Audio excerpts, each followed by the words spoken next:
Well, good afternoon. It's a great pleasure and an honor to welcome Dr. Joana Cook from the International Center for the Study of Radicalization at King's College, London, to speak with us today. Dr. Cook received her PhD and her master's, both from King's College. In fact, I hadn't realized this when I read your book in Galleys. I didn't see the acknowledgments, but I didn't realize that Vivian Jabry, Professor Jabry, was your supervisor.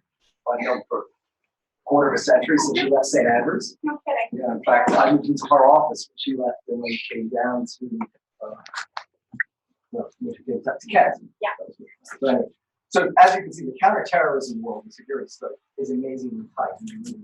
It acknowledges one finds out that you have the most common colleagues. Joanna's book, A Woman's Place, U.S. Counterterrorism Since 9/11, which is on sale outside. I highly recommend that you buy it and get the author to sign it and to inscribe it to you. But it really genuinely is an immensely important and almost an obvious book. I'll get to the obvious part in a second. It's so important because I think that the role of women in security studies in general, but especially in counterterrorism, has often not really been tackled, at least not academically. There's lots of anecdotal and journalistic accounts and some documentaries. But this is really one of the first and most important books that addresses, from a scholarly perspective, the enormous impact that women have in counterterrorism and security. And that's the obvious part, is that we're so fortunate that you wrote it, but it's such an obvious subject. It's amazing that there hasn't been really before. I mean, think about it. The first intelligence analysis that identified Osama bin Laden as a source of interest and a threat to the United States was published in August 1993, and it was written by Gina Bennett, who's an SSB adjunct professor, one of the pillars of the intelligence community. The foundation, or the backbone of Alex Station, which was the CIA station assigned specifically to bin Laden, was primarily staffed by women who called themselves, somewhat tongue-in-cheek, the Manson family, because they worked for very dynamic and charismatic individuals. Once the adjunct professor at Georgetown, Mike Schroyer. Barbara Sood, for example, another senior CIA analyst who since retired, was the person who traveled down to President Bush's ranch in Crawford, Texas in August 2001 to get the briefing bin Laden poised to strike at the United States. When I was in Iraq in 2004, the commanding general for intelligence was General Barbara Fass. And then right up to today, we just very recently, the FBI named the first time a woman as the assistant director for counterterrorism. That's Jill Sandler. So the role of women in counterterrorism, and I'm leaving out, of course, the famous Maya, the character played by Jessica Chastain in 0 Dark 30. So the role played by women is enormously important, and we're especially fortunate to have Dr. Cook here to unpack this in the most erudite and scholarly fashion possible. So welcome, and thank you for coming.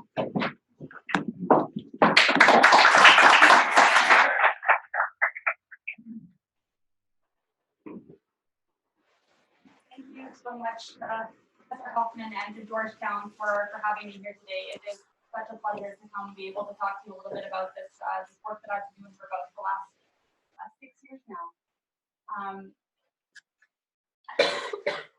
Last year was the 18th anniversary of 9/11, and next year is going to be the 20th anniversary. And looking at the audience, a couple of you might have been born around 2001, maybe afterwards.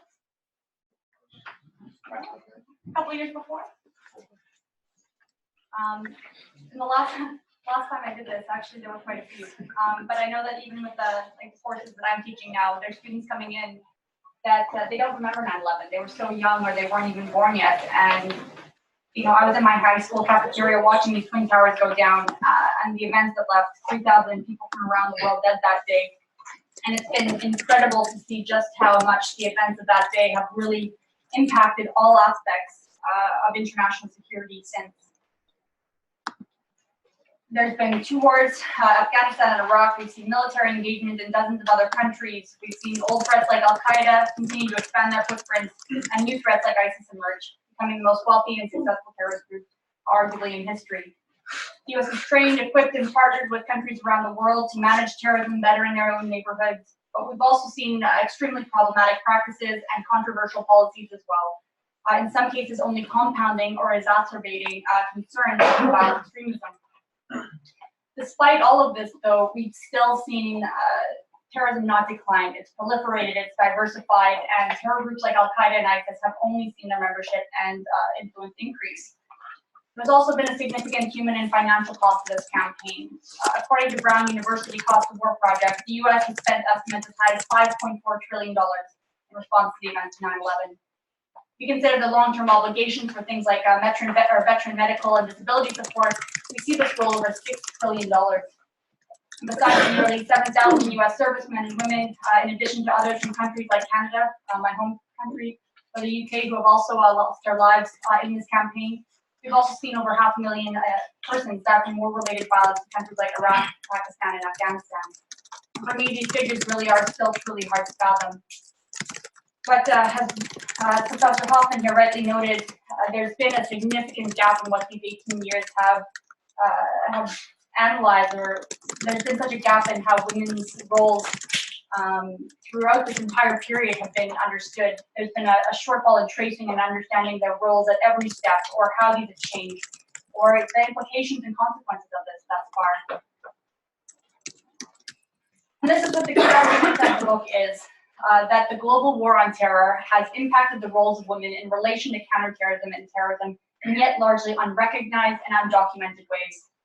And this really has had profound effects on the efficacy, the impacts, and support of these efforts to prevent, address, and recover from terrorism around the world. In other words, by not fully understanding, supporting, or recognizing women's diverse roles in counterterrorism, or gender dynamics within these, this has led to flawed or problematic policies and practices.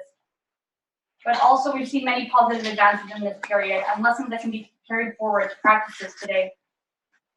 The book demonstrates that it is absolutely imperative to meaningfully engage and consider women, gender dynamics at every step. And to consider women not only as actors, but as agents, but as partners and even targets of this work. And this is the so what implication of the book, where women's participation matters to counterterrorism, and it matters not only because of the efficiency of these practices, but it ensures that these practices reflect the needs and considerations of women in that society, also emphasizing a human rights compliant approach to counterterrorism, which does not also in fact violate the rights unintentionally. One thing I've done with the book is develop a framework for academics, for policymakers and practitioners to better assess themselves how, where, and why women have been emphasized in counterterrorism policy practice. And I believe this framework really allows us to better highlight things like problematic gender stereotypes, or how we can better work with partners to advance women's roles and considerations of gender dynamics in this work. And I'm going to talk about this framework a little bit as we go through the presentation today. But what I look at in this book is 9/11 and the subsequent international counterterrorism responses by the U.S. through this neglected lens. And so I look at women as agents, as partners, and as targets of counterterrorism. So by agents, I mean women who were physically working within the U.S. government as soldiers, as diplomats, and aid workers. Women who were directly working in direct or indirect counterterrorism work through the U.S. government. By partners, I reference women in foreign countries, such as Iraq, Afghanistan, and Yemen, countries that the U.S. worked with through foreign governments or otherwise engaged in communities of interest. And by targets, I mean women who were actually members and supporters of groups like ISIS and Al-Qaeda, roles which also evolved significantly over this period. And so this book it draws off a Cynthia Enloe question that was once posed, but where are the women? And it examines how, where, and why women became visible in the discourses and practices related to counterterrorism through the lens of international effort between 2001 and 19. It considers both U.S. women, but also those local women in Afghanistan, Iraq, Yemen, and a little bit in Syria. And it focuses on full spectrum approaches, which range from preventative efforts to direct engagement, and stabilization and recovery, and the activities that were all specified as having a direct or complementary role in countering terrorism. But as I'm speaking with academics here, I'm going to touch just quickly on methodology. I think it's important you know how I come to the conclusions I do. I reviewed over 500 U.S. government documents, including strategies, speeches, and policy reports, and I conducted 40 interviews with senior and mid-level U.S. government employees, civilians, defense personnel, and diplomats, who all directly informed or worked on these policies and practices. I draw off international relations literature on women, peace, and security, feminist security studies, and terrorism studies. I think it's important to note that when we talk about women in policy and practice, we also have to recognize that these are always consistently gendered. And it's the same when we're talking about men's roles in space as well. These roles can be based on things such as idealized gendered roles, gendered assumptions of men and women in the space, or ideas of what a woman's place is in relation to security. And so these discourses and practices can do things like challenge or reinforce stereotypes. So for example, that men might be more efficient soldiers, or that mothers versus fathers are better positioned in the family, counterbalance extremism. But by recognizing that all of these discourses and practices are gendered, it also helps us better identify, question, and challenge these assumptions to ensure the most efficient, fair, and legitimate approaches to counterterrorism are taken. So if you want to look at 18 years, how do you even start? And what I did was I started looking at the presidential level, at the administrations of Presidents Bush, Obama, and Trump, and how they defined countering terrorism efforts and women within these. So while each administration took a unique approach to counterterrorism over their tenure, there was also a similarity in the way that each consistently referred to an all-of-government approach, a comprehensive approach to countering terrorism. This generally meant defense and diplomatic streams of effort, but other areas such as development and economic streams, amongst many others, received differing levels of prioritization. And in the book, the three departments that I look at explicitly are Department of Defense, Department of State, and USAID, which were key departments of focus in this work. And the first thing that really comes out as I was reviewing all of these documents was that there were generally 7 categories of women were discussed within. And the first was the most standard, the most straightforward. Women as security practitioners, their formal roles in the armed police, the armed forces, the police, intelligence services, and so forth. In this category, these women, and particularly American women, in terms of their active roles and contributions to U.S. security forces, they were almost without exception referenced alongside their male colleagues as the men and women in the armed forces, men and women of the intelligence community. But what was interesting was when you started looking at places like Iraq or Afghanistan, that label of men and women often disappeared. And this suggested that female security actors in forces the U.S. partnered with were often viewed distinctly or even negligibly. Second was conflict prevention, reconciliation, and reconstruction. And this was based most pointedly off UN Security Council Resolution 1325, the UN's landmark resolution on women, peace, and security from the year 2000. So this category highlighted how women served as actors in preventative or post-conflict efforts, which contributed to state stability and security. 1325 remained largely neglected until the first U.S. National Action Plan on Women, Peace, and Security in 2011, later influencing department-specific recommendations related to women's roles in counterterrorism. The third category often discussed was women's rights, empowerment, and equality. And this highlighted things like women's status and democratic promotion, which emphasized things like women's legal rights and legal status, participation in government, and focus also on more traditional foreign assistance and humanitarian aid efforts, which bolstered women's status. And this emphasized areas like education or employment or health. Women's rights were also at times instrumentalized in the use and the pursuit of counterterrorism. Fourth was women as members of the public or community more broadly, and this really emphasized women's roles in these wider foreign populations. So we look at women in local communities, including their engagement with women to attain things like cooperation or partnership, information or support for women or from women in relation to counterterrorism efforts, or which viewed women as access points into those communities. And this became particularly relevant as things like counterinsurgency and stabilization operations gained traction. The second really related to women's positive status in their communities, which was understood to represent good governance and a healthy, stable society more generally susceptible to extremism. The fifth was the private or domestic sphere, women's roles in the families, particularly their roles as mothers and wives. And we often see discourses around women being seen to deter or interject when their loved ones are susceptible to violent extremism. But often these were very gender idealized roles, where women's roles were also more complex than just being mothers in the home. This category really became more emphasized as CVE gained increasing focus. Sixth was the idea of victimhood, and women were often emphasized as victims in several senses.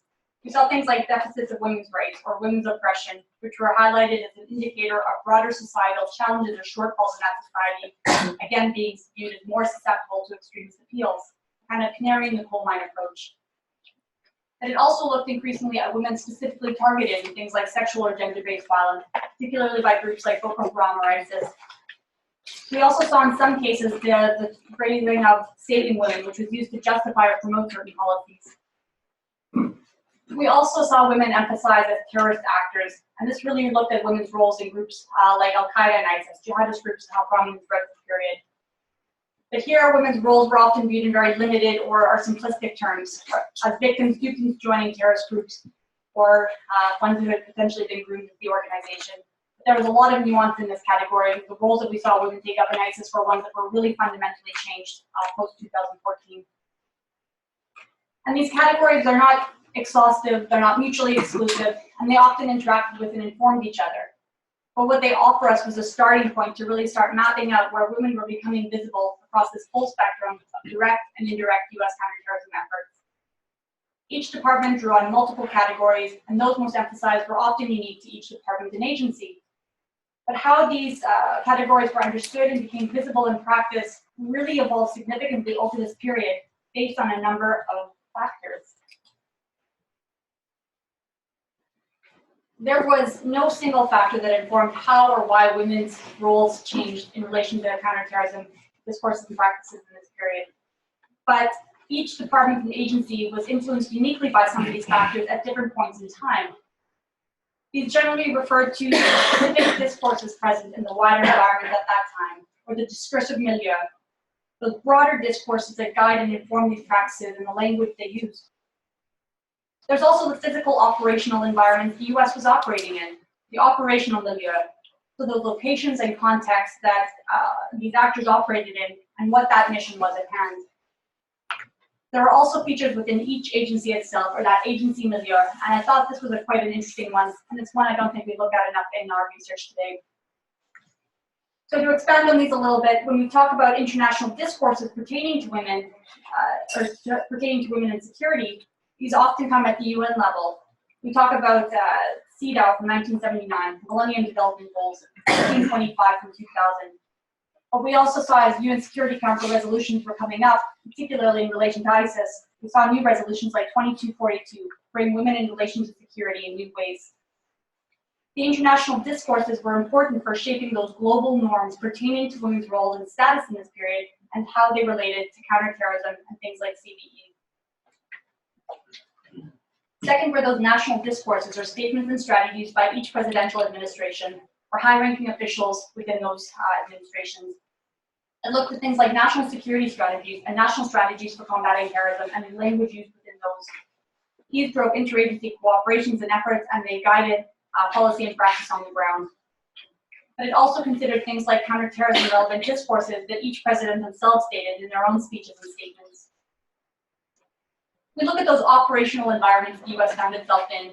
Each had a unique historical, geopolitical, and sociocultural characteristics present in it. And each country in which they operated were very unique. So for example, the countries we looked at, for example, Yemen, Afghanistan, Iraq, were often very gender segregated in their populations. And we really saw an increase of things like female-centric or gender-sensitive responses engaged, where it was more culturally appropriate to have women engaging with other women in this work, particularly in things like public interaction or sensitive activities such as body searches. Now, each of these environments had to be assessed in its unique context in terms of how it influenced the shape of counterterrorism efforts. The fourth factor was the evolving operational objectives prompted by the environments the US was operating in. The strategy, mission, and program at hand was always changing. No environment is static, and the situations on the ground in places like Afghanistan, Iraq, and Yemen all changed substantially over this period, prompting evolving operational objectives of the day. And how, where, or why women were engaged was directly tied to that operational objective of the day, and the understood means with which to achieve that. Fifth, how counterterrorism is constructed depends largely on how that terrorist threat is perceived and understood, including the women-centric actions of terrorist groups. For example, when Al-Qaeda in Iraq starts using women to smuggle contraband or deploy female suicide bombers, as we saw with HY from around 2005 to 2007, New female units were being established to search women at checkpoints, such as Team Lioness, a US unit that was established in 2002. We saw units like this start engaging women in operations more. We also saw programs like this handed over to Iraqi women through things like the Daughters of Iraq initiative. When we saw women increasingly travel to Syria and Iraq to join ISIS, this had to be assessed and see the programming that focused on deterring persons from going. But women consistently throughout this period were often a lesser concern, and male actors really remained the primary focus of these counterterrorism efforts. 6 was the department or agency's own historic knowledge, consideration, and the emphasis on women and gender in their own work. Women tend to be considered more in things like evolving programming when they've been explicitly mentioned in things like policy language, or where gender was considered in things like agency planning, frameworks, and evaluations. We also have to consider things like the presence of gender advisors, gender coordinators, or other roles where women or gender concerns were prioritized, and what level of support, influence, or access we've had. Also, each agency faced a certain set of limitations, and these included things like operational or bureaucratic limitations, or even specific gaps in knowledge. So these agency limitations saw things like competition for resources and prioritization, where unless this programming was framed as counterterrorism relevant, it often risked being relegated down the chain of funding priorities. We also saw a paucity in agency knowledge of women's roles in violent groups, and limited understanding of the push and pull factors that would draw women into jihadist groups, which became particularly emphasized in CVE programming under ISIS, or which focused on ISIS. 8th was that interagency cooperation and coordination, where various agencies work together on certain programs or inform joint practices and initiatives. And that collaboration and interaction between these agencies in different countries and regions of interest was an important aspect to consider. However, there was often no single platform to facilitate these interactions, and they varied significantly across region and nature of effort, and were impacted by other considerations, like the personalities on the ground, or what the priority was in each location. There was also limited analysis of how different streams of effort impacted on each other, and interrogations of the consequences that arose from this. And things like civil-military relations, joint gender advisory groups, joint training exercises, and personnel exchanges all became relevant to this point. Finally, consistently, and I think even when you hear women being referenced in relation to counterterrorism today, there are 3 justifications also often used to state why women should be included in those. And the first was that women could be perceived to bring an increased operational benefit, innovation, or effectiveness that could be included or achieved by including women. Women's inclusion in new ways or new roles or new units or programming was highlighted as making counterterrorism relevant initiatives more effective. And this is a narrative that really was prominent amongst practitioners. So how the inclusion of women really helped them achieve their operational objectives of the day. Second was the idea of a rights-based approach. And this considered things like women's right to be able to participate in any role in that society. As an equal member of society, as long as she achieved an agency standard, she should be allowed to do whatever role she wanted. But also women's rights were viewed as those most negatively impacted by things like terrorist violence, and the security that could accompany it. And as such, it was crucial that women be included in formulating and implementing responses to them. It also ensured that programming did not unintentionally impact women when gender-specific impacts were not accounted for. And in fact, these were recognized to promote more effective counterterrorism approaches. But women's rights and equality were also viewed in that democratic sense, or as an indicator of broader state stability. Again, this kind of canary in the coal mine approach, where responsive democratic states were less likely to foster extremism. So women who had rights and were empowered were understood to be able to more efficiently contribute to things like counterterrorism efforts, and their rights should be prioritized as part of this broader democratic-centric approach. Thus, various rights approach discourses were utilized to advance women's roles in counterterrorism, protect in practice, and to use flourishing women's rights as an indication of a society resilient to extremism. And the third, I think, is probably the most common that you hear. Women are half the population, and as such, women's inclusion was justified by virtue of them representing half the world around us. And this category suggested as well that gender as a social construct really shaped those roles and experiences of women and men in society differently. And women could bring unique perspectives, ideas, or experiences to the table where otherwise they may not have been included. So to have the most robust approach to direct and indirect counterterrorism, these gendered roles, these gendered experiences, and the gendered perspectives of the other half of the population had to be recognized and reflected in policy language and programming. If we look at long-term sustainable peace, this also increasingly demanded the buy-in and consideration of traditionally neglected groups, women, youth, and minority populations, for example, to ensure their longevity. And women's representation gained particular emphasis. So what do these categories, these factors, and these justifications offer us? What I think the book does, and there's a framework developed within it, is it offers us a framework or a map for better identifying how, where, and why women have become emphasized in relation to counterterrorism. And it gives us a sense to be a little bit more reflective about this as well. It helps us think about the reasons this might be changed or why people might justify it for their own initiatives. And while I look at the case of the US in this book, I think the framework's transferable enough to consider women's roles in relation to counterterrorism in other countries as well.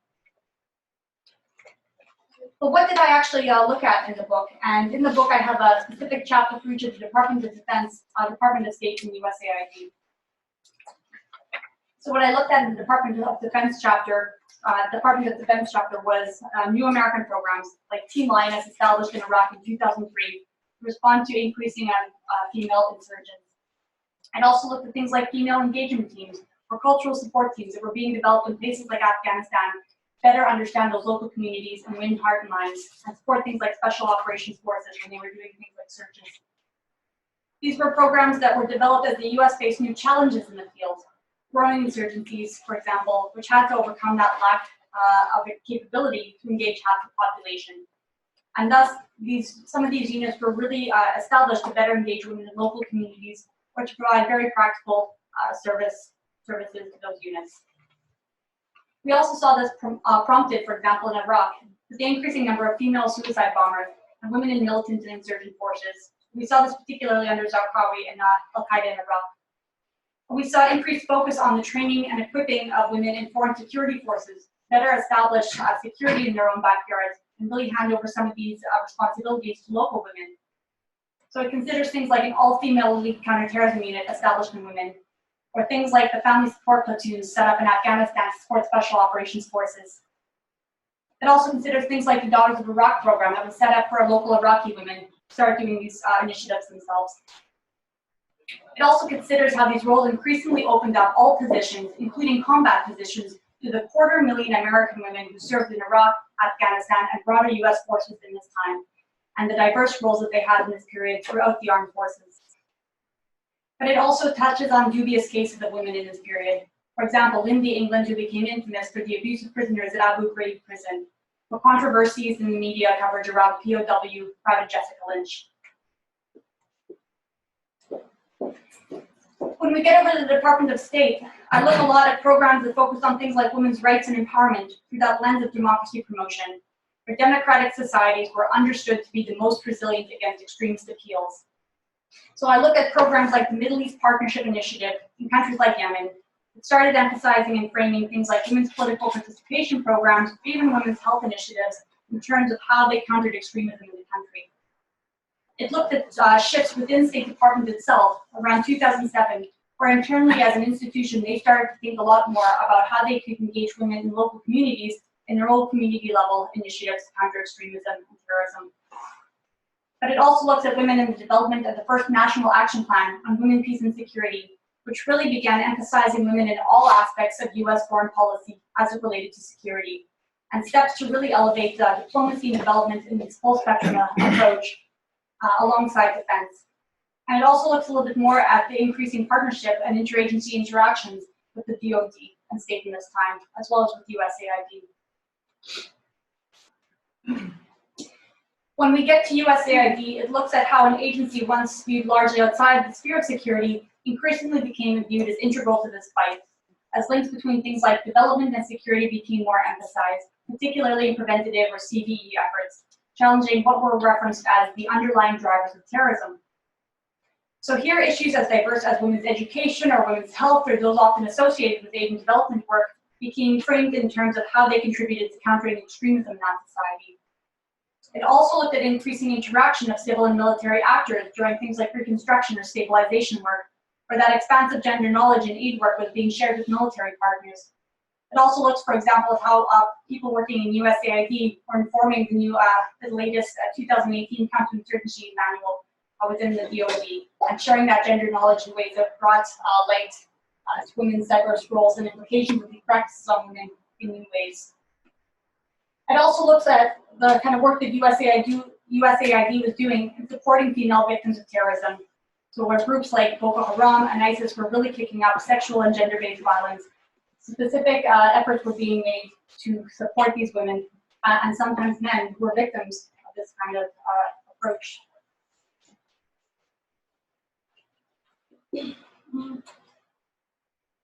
I think what was most fascinating as I was looking at these 18 years was that how looking at this period through the lens of women really brought to light some of the greater concerns of this campaign.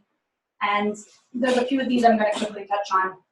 And I think they really also speak to ongoing concerns about how we counter terrorism today.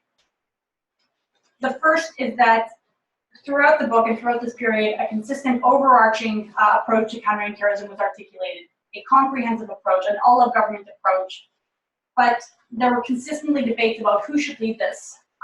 How do you guide multiple agencies and streams of effort present in this all-of-government approach?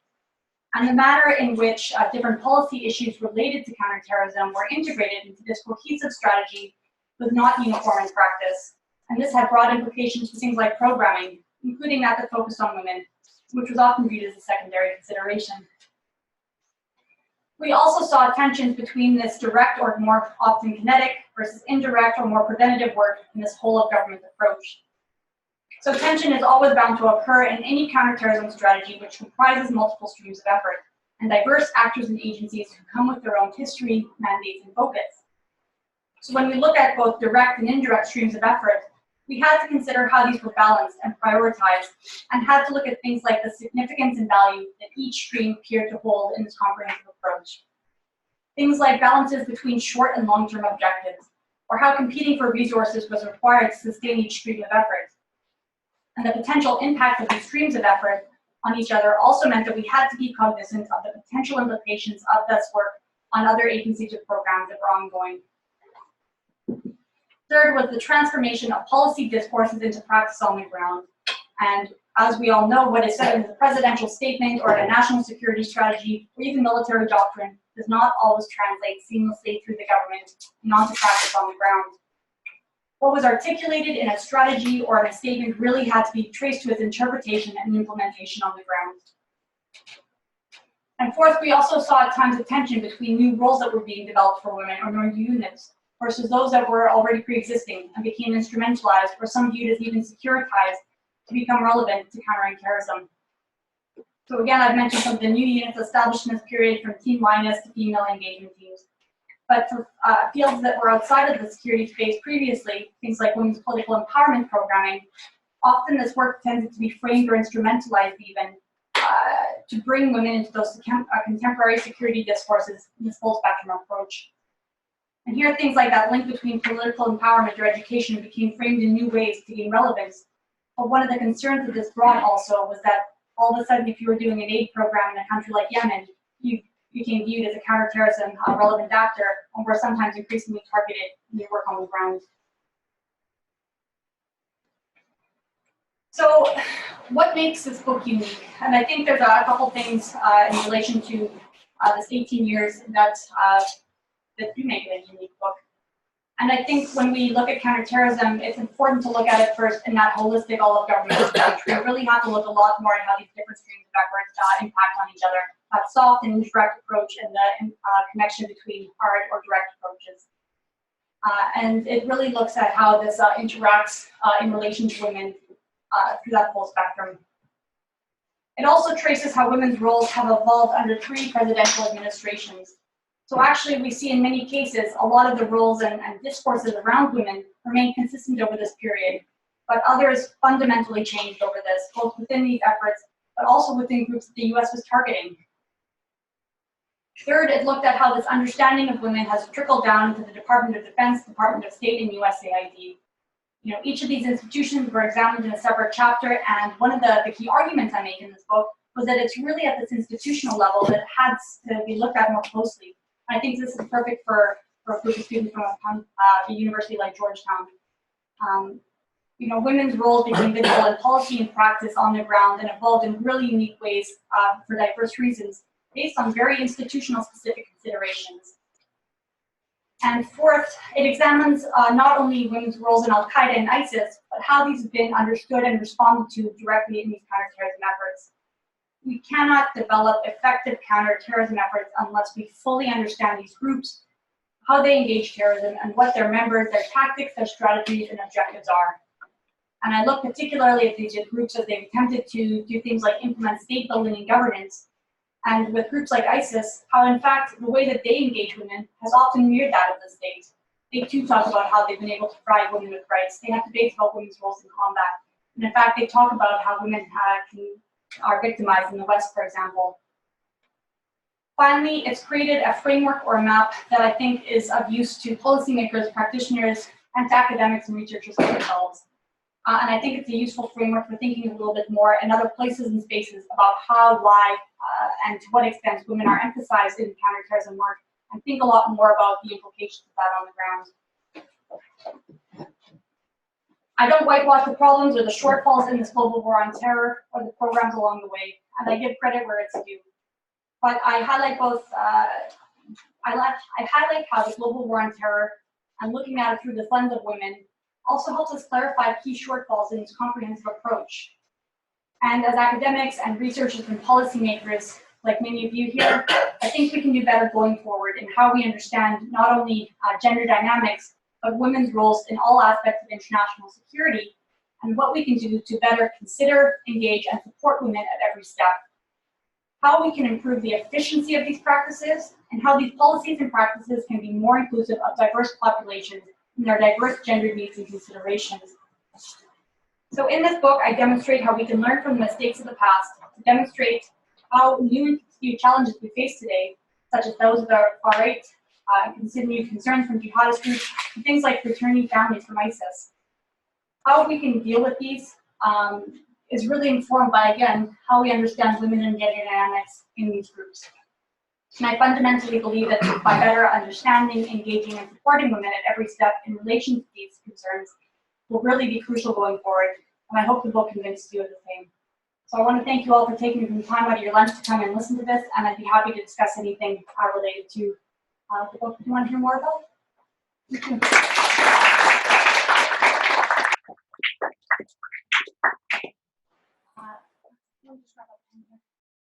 And if you could just tell me your name so I know who I'm speaking with, that would be lovely. Hi.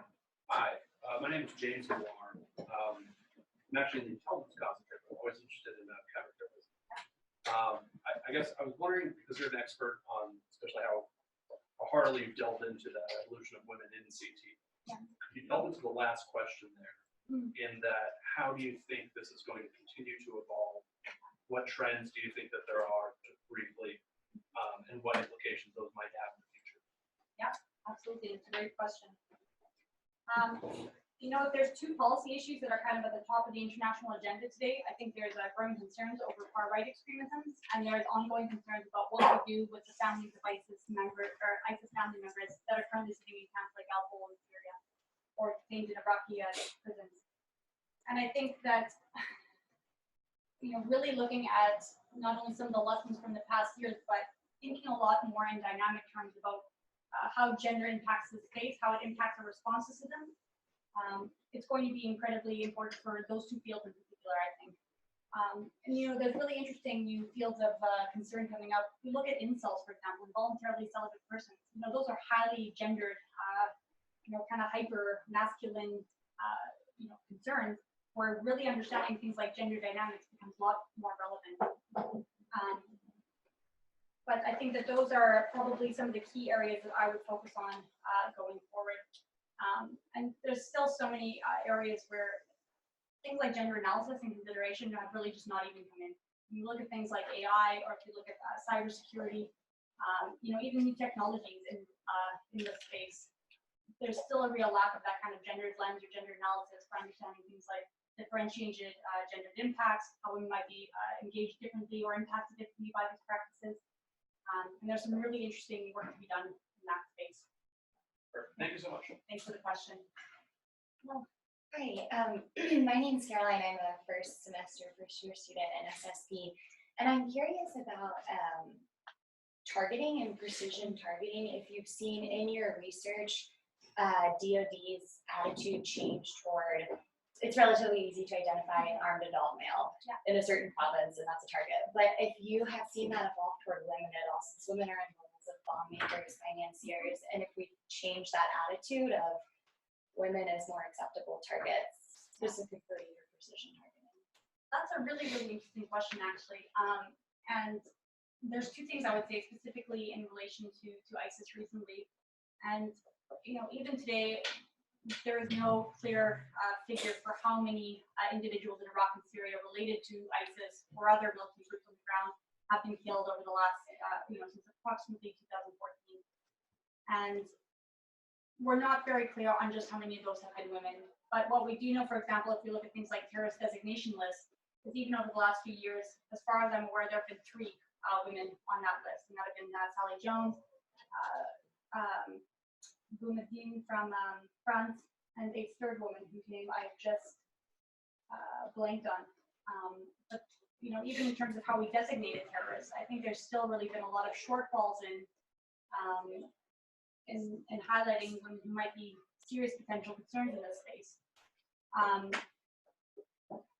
It's been interesting to see other security implications from that in other countries. So whether it's Indonesia, Kenya, France, or even San Bernardino here, I don't think that women's roles in these jihadist groups has really been fully recognized, and I think there really have been shortfalls in how we integrate concerns that women might pose into our preventative efforts or in our efforts more broadly. But I think it's a really important question to keep looking at a bit more and want to focus on. Good luck with your studies. Don't be shy. Yeah. Well, in the back, Yeah, my name is Eva. Thanks for the very interesting and important talk. I wanted to ask if during your interviews with the elite professionals in the intelligence community, did you find any concrete examples on how gender dynamics have played into US decision making and maybe lack of reaction or such? I think that is a really interesting question, and it was not something I looked at in the book specifically. I didn't focus a lot in intelligence work in particular, but that would be a really fascinating question to look at more in your own research, and I think that can be a really great looking for a new dissertation topic. I think we just found it. Forgive me, I read the book in Galley Proofs that I don't remember. Did you focus at all on the women in the NSC? Like Fran Townsend was, of course, the advisor for counterterrorism and homeland security. Megan O'Sullivan played an important role. Yeah.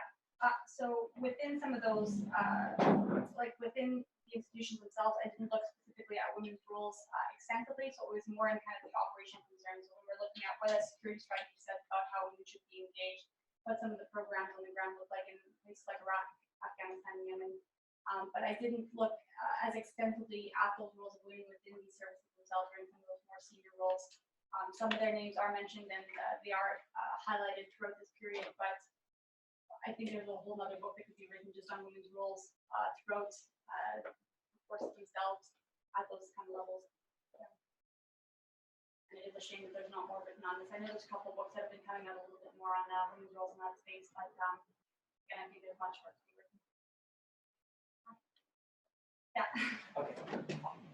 I'm Joana Cook, final semester here at SSP. So when you were talking about building capacity for women's inclusion in civic society and political processes and trying to incorporate that into a broader CT approach, did your research learn more about like the degree, like was it surprising or not the degree that like people from Western countries are able to instruct, if that's the right word, people in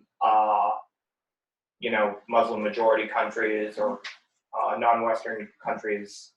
And is there anything that you felt was surprising that they didn't need to be instructed about, or what kind of relationship was that like? If it was, foreign, Western people directly involved in a community?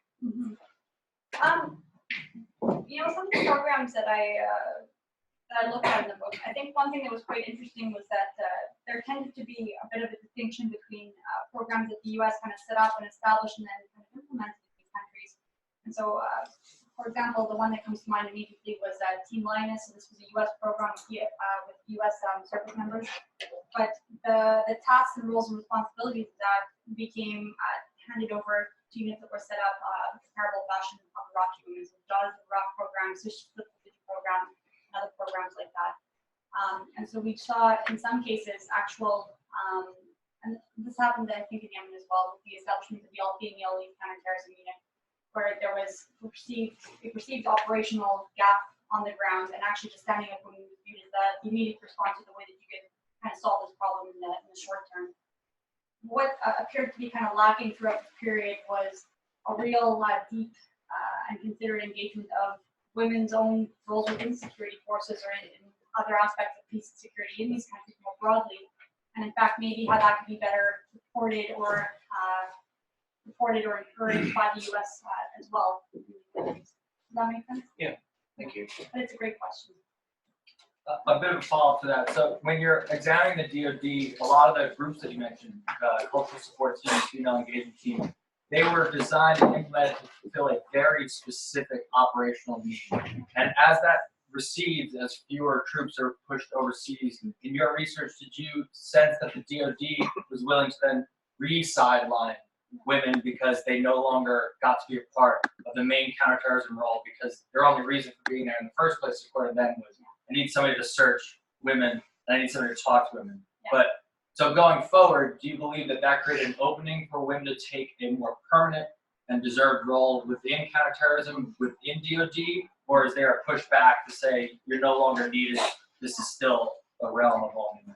Yeah, so I think there's 2 points in that, and over the years, women were, even before all combat positions were opened up to them, they were on the front lines, they were fighting, they were dying. Even if they were delivering goods to the front line, they were still on the front lines. And the amount of women, the 250,000 American women that served in this period, they were consistently facing danger and were increasingly recognized for their important roles throughout the armed forces. And post 2015, all combat positions are open to women. All positions are now fully accessible to them, and that's something I don't think can be rolled back. There has been too much effort and sacrifice by women throughout this period, so I think ever really roll those back. But really, how their roles continue to be supported and encouraged within the DoD itself, that's a question that considers things like long-term planning and institutional support to really kind of bolster the important roles that they play. But when we're talking about some of the specific units that were set up in this period, things like female engagement teams, it was interesting because after they kind of wound down in Afghanistan around 2016, I believe, 2018, the Marine Corps actually took up female engagement teams and kind of repurposed them, start doing things like reaching out to partner forces in countries like Qatar, where you'd have female engagement teams working with women in those forces and actually directly training them as well. So we saw them actually kind of serve a different purpose, where having these female units was perceived as giving another kind of tool or something that could actually help work that the U.S. was doing in other places. And it's interesting because now we look at institutions like the UN and their peacekeeping operations, they're actually starting to think more about female engagement teams and deploying them in some of their own work. But I think female engagement teams were probably one of the most highly recognized of the units in this period. But it was really interesting because there was a woman I spoke with. She was a career Marine officer, Sheila Scanlon, and she was also a gender advisor in Afghanistan. And it was her perspective that these female engagement teams should actually be mixed. So you should have these mixed engagement teams for 2 specific reasons. That having these teams engaging with local communities really helps actually model a U.S. forces better. It shows how women and men are working alongside each other, they're cooperating, and they really provide a model of what that kind of work can look like on the ground. But you also then still retain that capability to peel off a little segment of women if they just needed to go speak with women about maybe more sensitive issues or in a more culturally appropriate way. So I think her idea of these mixed engagement teams was something that was a bit more compelling to me, and also didn't necessarily cause some of the concerns that female engagement teams did in the first place. I ideas like what their lack of purpose was, or I think some of the reviews I saw of female engagement teams referred to them at times as pink ghettos, which I thought was a really interesting term. But units where things like career advancement or recognition of their work was not seen from the work that they were doing there, an important work doing engagement. Anyone else? Hi, my name's Hayden. Excuse me, thanks for your talk. I'd heard anecdotally about a lot of ad hoc involvement of women in the early days of the CT fight with, like, for example, a specific intelligence officer being asked, hey, can you come with us because we need you to talk to these women in this village or what have you. And then that seemed to evolve into the development of these female engagement teams and the lioness teams. And then now it seems like even with the influx of women in combat roles, we're moving away from these specific units to more of like an integrated approach. Do you see that happening, or do you think that there's still a lot of value to be had in those specifically oriented teams? And it was interesting. I was speaking with General David Petraeus about this, and so he oversaw some female engagement teams in Afghanistan during his time there. And it was his perspective that that those kind of units serve a specific operational benefit in specific environments. So a female engagement team might not be as appropriate for every single environment you go into, and it really had to be assessed. Would that provide a beneficial capability in that specific environment before that specific operational objective? Which I think also makes sense in terms of what some of these units mean going forward, and depending on what the concern of the day is, what environment you're operating in, do those units have the same necessity or perceived value as they might have in a place like Afghanistan when counterinsurgency operations were picking up. I think those are all important things to consider in relation to the kind of value of those. But I don't think there's anyone I've spoken to that didn't highlight the importance of having women in roles like that, or being able to access women in local populations to really better understand or engage or support women in those populations as well. Hi, my name is Anna Kessler, and I'm just wondering if in developing these strategies and practices and programs, to what extent, if at all, the United States drew on practices introduced by allies or partner countries, and if that occurred, if they were beneficial, and then moving forward, if there's room or an opening in the United States to adopt a more multilateral approach in sustaining these efforts, particularly in Afghanistan, where coalition forces are stationed. Yeah, that's a really great question. And I think that the one thing that really jumped to mind is it was a NATO-led directive prior to the U.S. introduction of female engagement teams that advised operations in Afghanistan to really focus more on engaging local women. And so even if you look at NATO more broadly, the Women, Peace, and Security agenda is something that is quite broadly institutionalized. It's something that's recognized, I think, probably to a broader extent in some cases.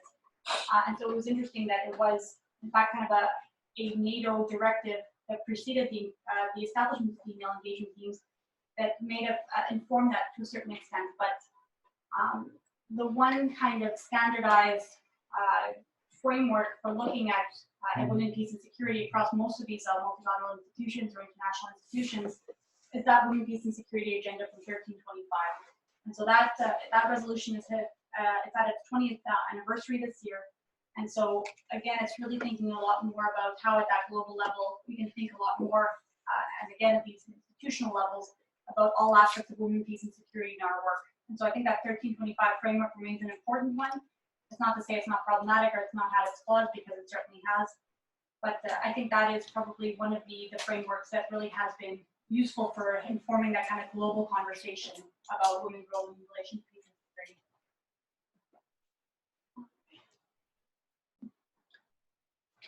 Second question. Yeah. James here again. So the three main institutions that you focused on, Department of State, USAID, and DoD, and this may not have an answer, but I want to get something out of you. DoD's objectives to integrate women more into the operational environment and interact better with them. Department of State's to build political power and empowerment. USAID to build education, health. Between those three, who did a better job? You know, And I think, why? yeah, no, that's a great question as well. And I think, you know, each had its own strengths and shortfalls. And so I'll give you a couple examples here.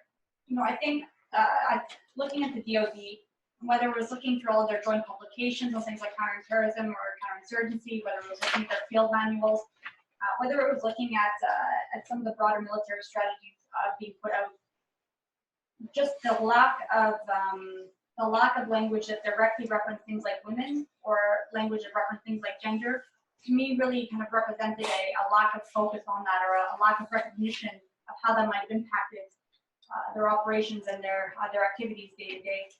But when you look at for example, the USAID, since 1979 in the Percy Amendment, they have been required to focus on gender in all aspects of their work. So the idea of aid work doing no harm, which means that with every environment they go into, they do have to think about how their work might impact men or women differently.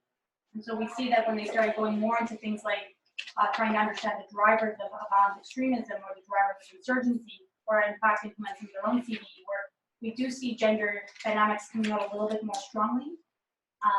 But even USAID until 2015 hadn't published anything looking specifically at women's drivers of violent extremism. This was a year after women had started going to join ISIS by the thousands. When we saw State Department, again, it was really interesting because it really depended on which office you were sitting in. If you were in the Office of Global Women's Affairs, you know, a lot of these aspects become much more fundamental to your day-to-day. Look at the Office of Counterterrorism, how considerations of the roles of women or gender dynamics more broadly became relevant day-to-day was a lot more scattered. And so one of the aspects that I really highlighted in here was those interagency interactions. So again, when you had multiple agencies or actors focusing on certain initiatives, certain programs, really looking at how knowledge that might have been stronger in one area was informing the other or not. I thought that was a really interesting thing to look at a lot more. And again, the most recent counterinsurgency joint publication or field manual, by mistake, really kind of highlighted where that knowledge in USAID could inform DoD doctrine a little bit more. There was a lot more discussion about things like women in DDR programming, the drivers of women to join insurgent or violent extremism, how women had to be assessed or better engaged in different spaces. So those were areas that I thought were perhaps kind of stronger and weaker in different organizations, but also an important reason why looking at how those departments and agencies interact with each other is another important element to really examine. Thank you again. Any last questions? Yeah. Okay, and then this is Google as a semester student here. I wonder whether you see any the changes of administration would play a role in shaping the nuances and differences in different approaches of inclusion that made to it. Yeah, the short answer is absolutely. Absolutely. And I think, you know, something as basic as looking at your national security strategies. You look at Bush's national security strategies and you see women emphasized in more limited terms. They are referenced within there, but it was much more limited. You get to the Obama administration, I think there were 56 references to women and gender in the first national security strategy, and even more in the second national security strategy. Under Trump's first national security strategy, I think there were a total of 8 references to women in there, none to gender. And so even looking at that kind of national level really kind of highlights how each administration has prioritized or emphasized that stream of work in what counterterrorism looks like, or what approaches there should be taken to national security under their administration. So I found that to be a really interesting kind of indicator at a very kind of basic level of how each administration is really emphasizing this work. But also things like under the Obama administration, we saw the National Action Plan on Women, Peace and Security come out, and we saw yearly implementation updates on that. Those stopped immediately after the Trump administration, and even though we've seen the Women, Peace and Security Act now passed in 2017, what that means for actually promoting women more in things like counterterrorism or CVE or in security practices more broadly is still quite, the kind of implementation of it seems to be still quite limited. So there is absolutely differences administration to administration, and those are some of the ways that that became visible. Any last question? I'll let you get back to lunch, part 2, or dessert? I'm sorry, actually. Oh, yes, yes. Well, thank you so much again for coming out today.